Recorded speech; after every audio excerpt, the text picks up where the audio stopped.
what's up? My name is Daniela and welcome to a new video. So today I'm doing a tag, and that is the quarter year crisis book tag. So this tag was originally created on the channel Roisin's Reading, so I will link it in the description.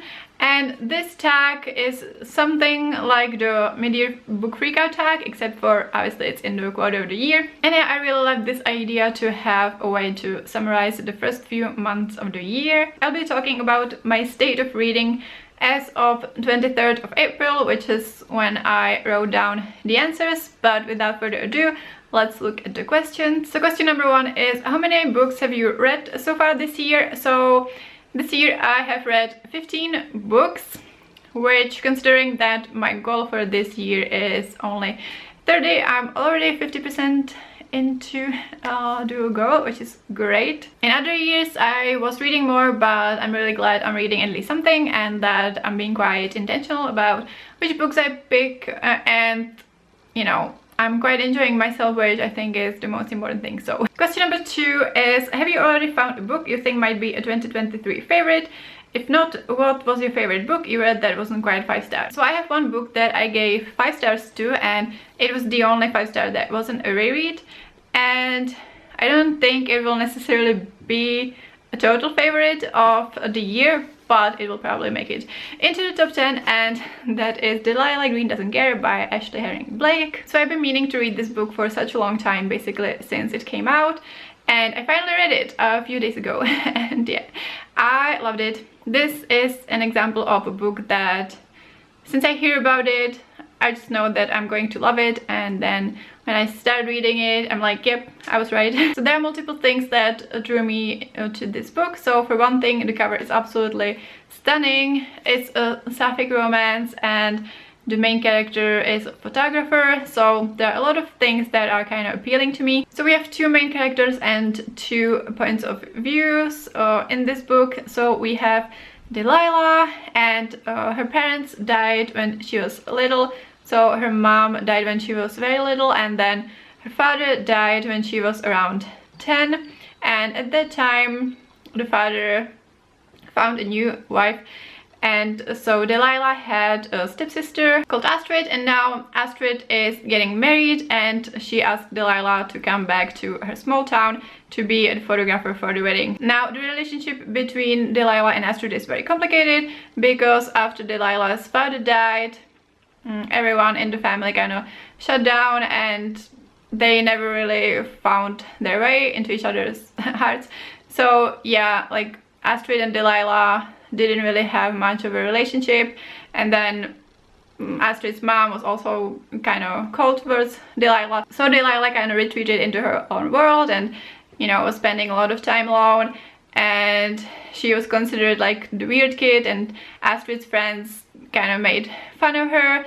So yeah, that's the backstory. Basically Delilah left as soon as she was in high school, and now she doesn't really like to return to the city, but she needs the money from the wedding gig, so yeah, she comes back.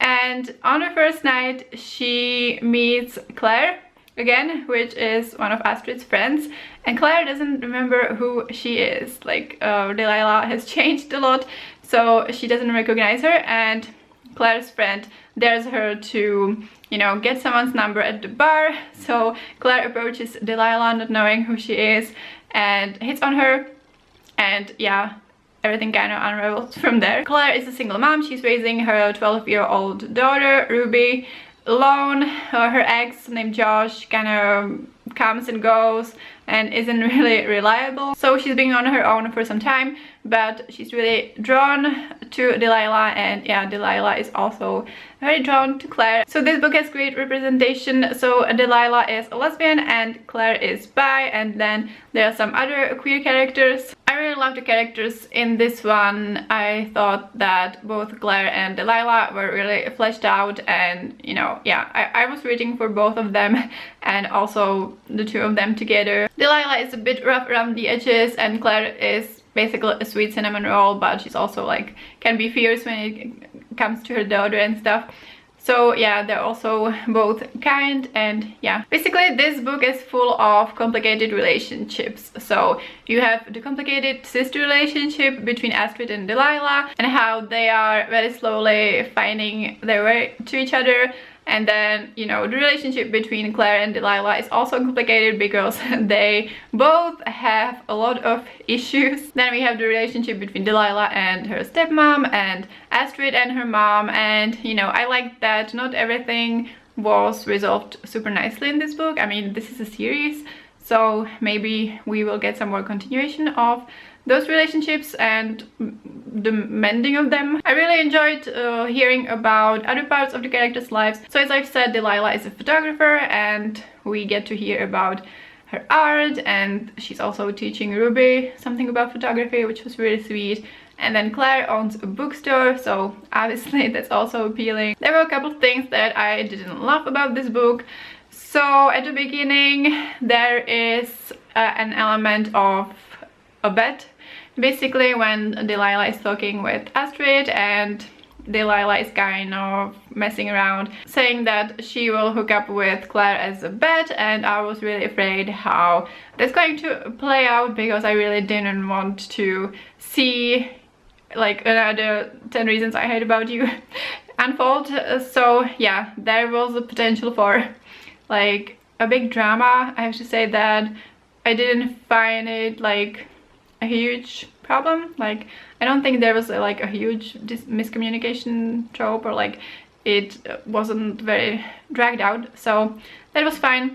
Another thing I didn't love was let's say like the violence, because there are a couple of instances, I don't want to spoil anything, but basically some characters like gonna prank some other character, and it's basically like causing them a health issue, which I really didn't enjoy seeing. I didn't like it on principle, but also it felt like, I don't know, like the book was trying to throw in some rom-com bits, but that wasn't really the vibe. Like, the vibe of the book was a bit more serious. Like, sure, there were like fun conversations and stuff, but basically the characters were dealing with a lot, and it wasn't like super heavy, but also it wasn't like hilarious all of the time. So yeah, those were the bits that I didn't like. But yeah, overall I loved it, and I definitely want to continue with the series. The second book is focused on Astrid, and at the beginning I wasn't super interested in reading a book about her, but yeah, there's some character development throughout the book. So by the end I'm more intrigued. So yes, looking forward to reading the next books. So question number 3 is any one-star books or least favorite book of the year. So I'm going to mention a book that was like one of the least enjoyable ones I read.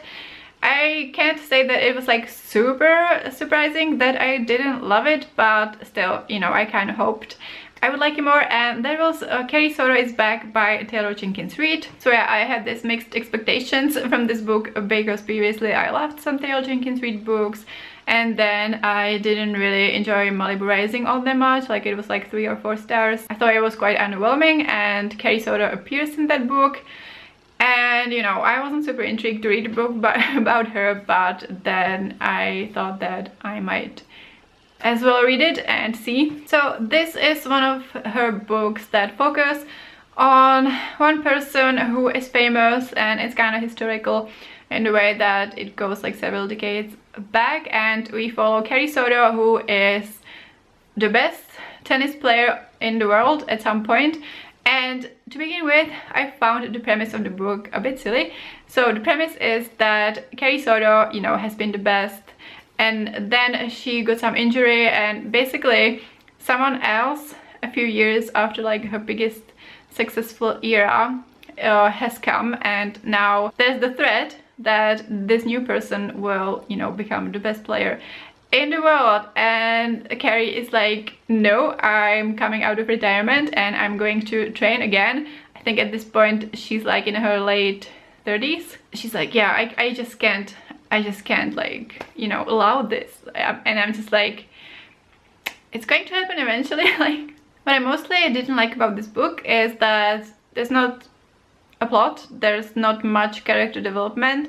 Like, basically for the majority of the book, Carrie Soto, like all she cares about is tennis, and you hear a lot about tennis, and I didn't mind that. Like, I found that quite interesting. So, you know, it was a good book about tennis, but not a book that has a plot and a character development. There was a little bit of development, but only like near the end, and so the whole story dragged.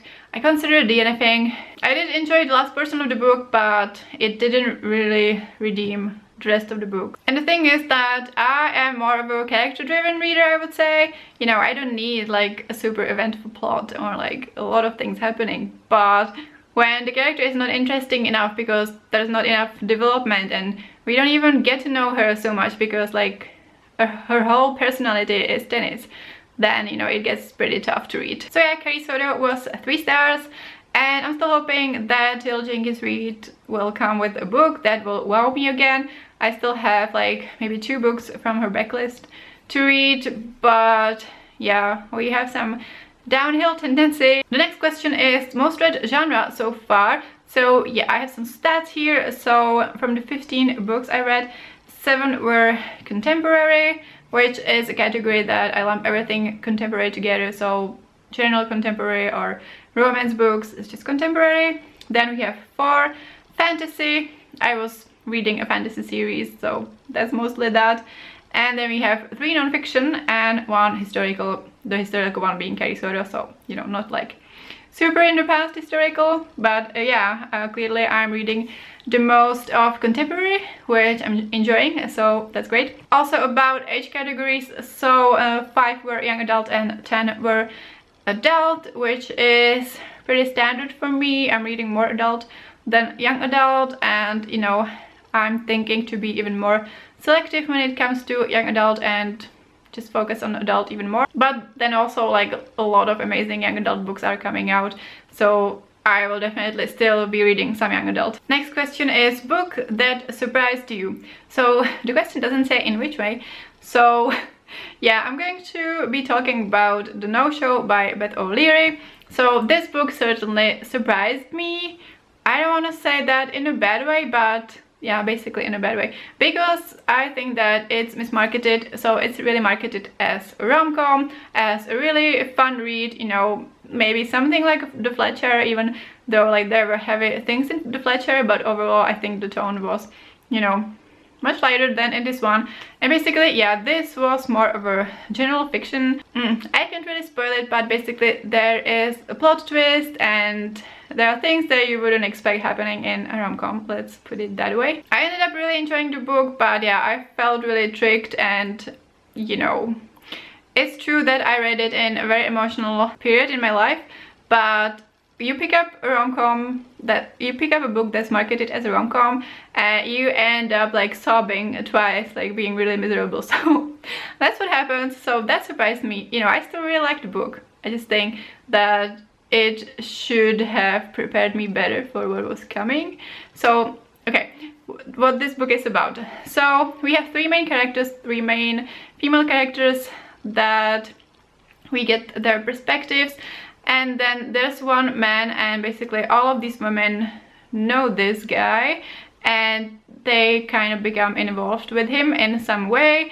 And basically at the beginning he doesn't show up for meeting any of them, like they had some like date or meeting or whatever, and he doesn't show up. And throughout the book we are like learning about what's the deal, like what's happening, like what's his relationship to these women, etc. Female characters weren't very much fleshed out.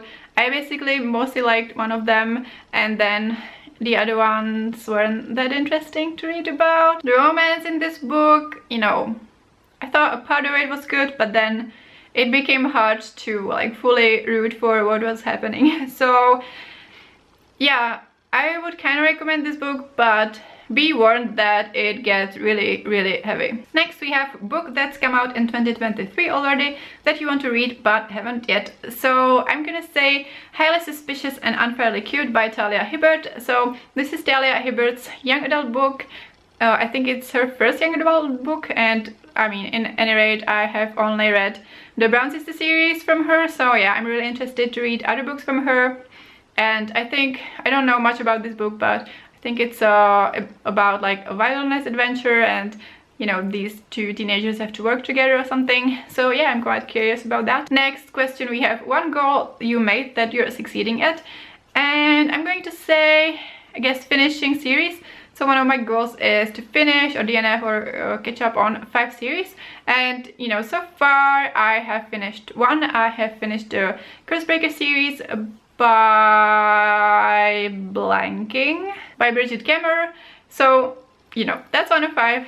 It's a great start. I think that if I continue to focus on this goal, it's achievable. So yeah, that's going pretty well. And then we have a question on one goal you made you need to focus on. So what I definitely need to focus on is my goal to read one textbooky book. So, you know, a book that is really dense in the knowledge and basically reads like a textbook. And I would say that I haven't started, basically, because like I started some of the textbooky books I have in the previous years, but this year I haven't made any progress. So yeah, I really need to focus on that, maybe come up with some plan, and you know, just start and make progress continuously, because that's not really something you can like do in a day, you know. Also, one goal I need to not forget about is to go through my saved posts on Instagram and pick something from there. And lastly, we have new to booktubers, bookstagrammers, booktalkers for 2023 you recommend. So I have to say that I'm not watching like too much booktube these days, and I definitely am not like, I don't have the space for like searching a lot of new people. So I don't have that many new people to mention, but I would like to mention the channel Lucia Meets Books. So I've already met Lucia a few years ago, but this year she's been making a lot of videos, and yeah, she's from Argentina and she reads a lot of sapphic books. She makes amazing vlogs. So yeah, I think her channel is great and you should check it out. So yeah, that was the Quarter Year Crisis book tag. Let me know in the comments if you read any of these books, or let me know some of the answers to this book, or you know, you can recommend a booktuber you recently found, or just leave me an emoji in the comments so that I know you were here. Like this video if you enjoyed it, and subscribe to my channel if you want to see more. Thank you so much for watching. Talk to me in the comments, and I will see you next time. Bye!